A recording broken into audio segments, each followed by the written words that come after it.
Sveikiname visas Vinco Kudirkos vardo mokyklas su Lietuvos nepriklausomybės šimtmečiu. Mes visą savaitę kūrėme sveikinimus Vincai Kudirkai. Dabar norime pasidalinti su jumis geriausiais.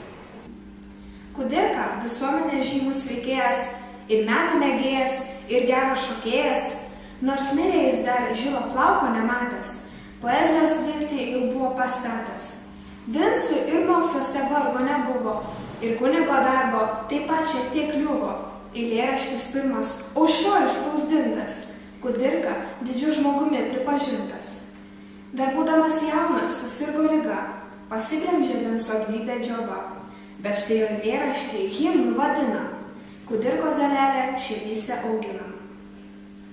Sveikinu Kudirką su gražia švente, kudirkiečiai švenčia su jumis drauge. Ačiū, kad sukūrė himną Lietuvos. Norim prisiminti mes jūs visados. Lietuva tėvynė mūsų, tu didvyrių žemė, kaip gražiai šie žodžiai puošia mūsų gimtą šalį. Mūsų garsus poetas kūrė, himną Lietuvai sukūrė, giedame dabar visi ir maži ir dideli. Mūsų tautos šauklys garsus buvo žinomas žmogus, jį primins mums dar ilgai varpo ir aušros vardai. Praėjo grėsmė, nurimo ir baimė, atgimė viltis ir laisvė dvasia. Didingas poetas Vincas Kudirka, jis pakeitė tautą savo giesmę. Mylėkim tėvynę didingoje žemę, pagerbkim didvyrius, kur žuvo už laisvę.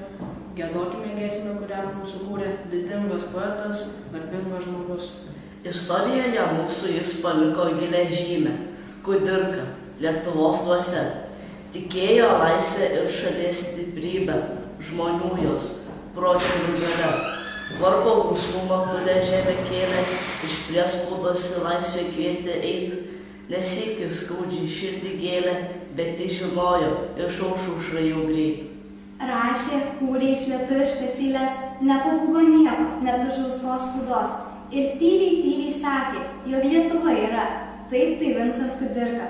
O šiandien mes visi dainuojam, giedam himną Lietuvos. Ir varpo vis dar nepamiršom, palikom atminimams visados. Kiek daug vienas žmogus gali ir rašyti, ir kurti, ir gydyti kitus. Todėl ir reikia prisiminti, kas buvo seniau, dabar ir dar kas bus.